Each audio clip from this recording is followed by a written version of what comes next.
You're tuning into Black and White Sports on YouTube. The no-holds-barred truth on sports. The main event starts now. Well, you would think that maybe, quite possibly, the NBA had all their ducks in a row the other night for opening night. They had TNT involved, which meant, of course, Shaq, Charles Barkley, Adam Silver was on the pregame. Charles Barkley sort of raked him over the coals. And you had LeBron in action. You had the Golden State Warriors in action.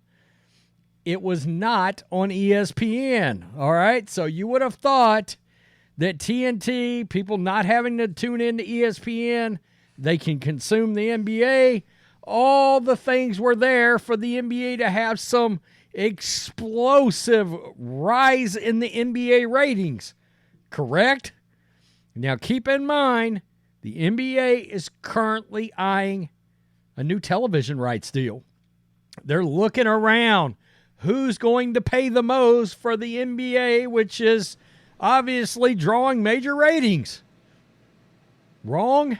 No, not right. The viewership on opening night was all-time low. Keep in mind, the NBA has tried to pull themselves out of the identity politics and woke basketball business. Even LeBron James, for the most part, has kept his mouth shut. But it's very clear, you combine that with all the load management, players sitting out. Well, Adam Silver, we've corrected that, sort of. None of it matters. None of it matters because it seems like many former NBA fans, like myself, people have not returned back to this game. Well, wait a minute. I thought the NBA was celebrating ratings last year. No, the ratings were bad last year too. They had, I think, one reasonably decent NBA Finals game that drew an actual rating. But the opening night ratings for the NBA was trash. And I mean historic dog crap low. This is Outkick. The opening night television ratings reached a 9-year low, with Tuesday's doubleheader on TNT averaging just 2.78 million viewers, according to Sports Media Watch. That figure also marked the second least watched opening night in the past 15 years. It gets even worse. Compared to 2022's disastrous ratings, it was a 16% decline. Even putting the star power of LeBron in the Lakers, Steph Curry in the Warriors, and Jokic and the Nuggets in prime time wasn't enough to get any eyeballs.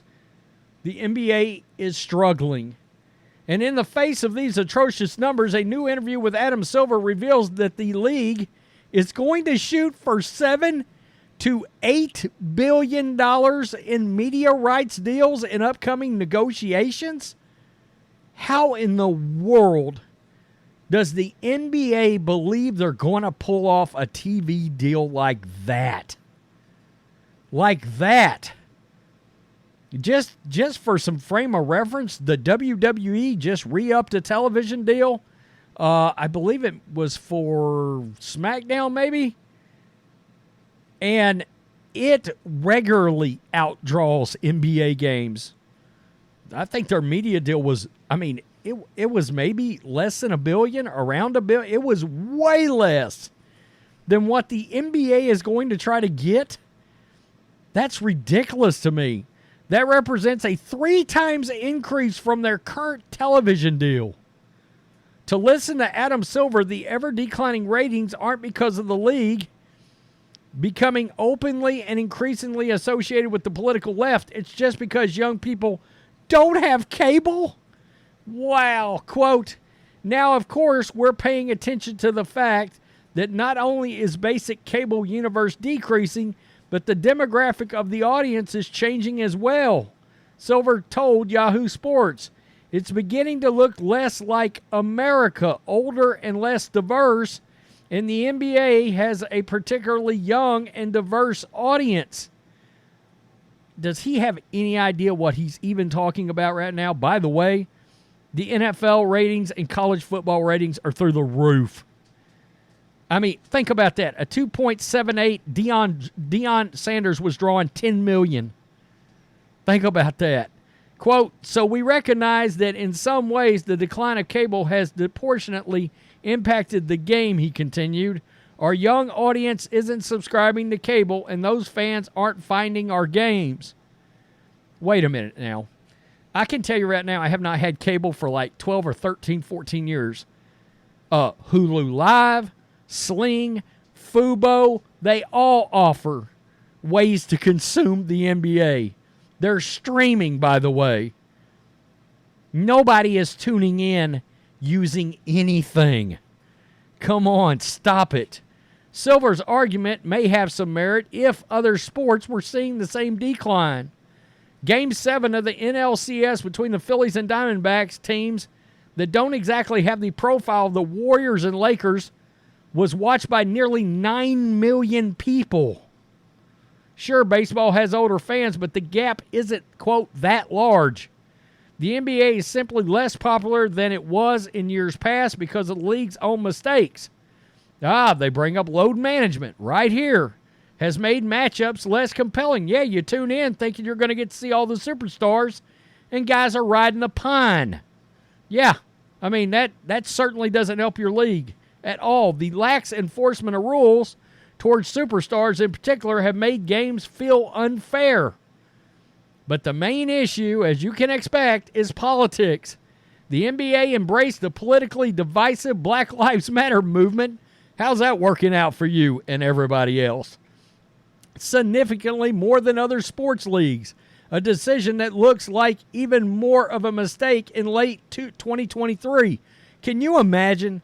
I'm going to tell you, the imprint of the Marxist Black Lives Matter logo all the way across your NBA court, along with all of your stars except Jonathan Isaac, wearing Black Lives Matter shirts. Yeah, it got imprinted forever in the mind of 60% of America that cut you off. Trust me, we know, we covered it. That was literally during the months that this channel exploded. While the NBA was dying in ratings, we got like 9 million views in 9 weeks. And the NBA was a massive part of that. LeBron James running his mouth, wrapping your loving arms around Jacob Blake. All of those issues completely crushed the NBA into the dirt. Silver's made some small remarks about the damage this caused, but it's a bit convenient of a reality to avoid accepting that their political extremism contributed to ratings collapses. And with ESPN's financial struggles, it's hard to see them ponying up huge money for a declining league. Yeah, think about this. ESPN's seen a lot of declines in various ratings, and I think a lot of that is NBA related. Not only NBA live games obviously plummeting in ratings, but their studio shows concentrate so much on the NBA, on LeBron James, blah, blah, blah, and nobody wants to hear about the NBA. The only thing on this channel or the other sports channel that is ever brought up, it's just like the WNBA. It's a league of activists, and nobody is talking about the one thing that the NBA wants people to talk about, and that's basketball. Nobody gives a rip about basketball from the NBA or the WNBA.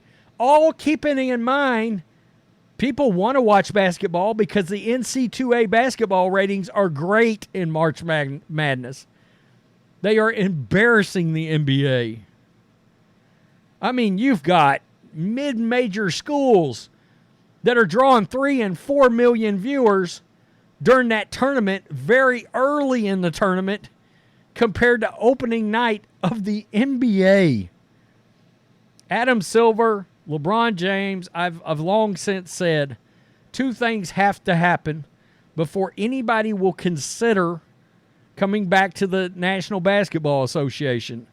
LeBron James has to retire, and Adam Silver also has to go away. Before those two things happen, the league that we once loved, that had a great commissioner, and I mean a great one in David Stern, those eyes will never return. We're out, period. Tell me what you think. Peace. I'm out. Till next time. Thanks for watching the show. Be sure to like, comment, and subscribe.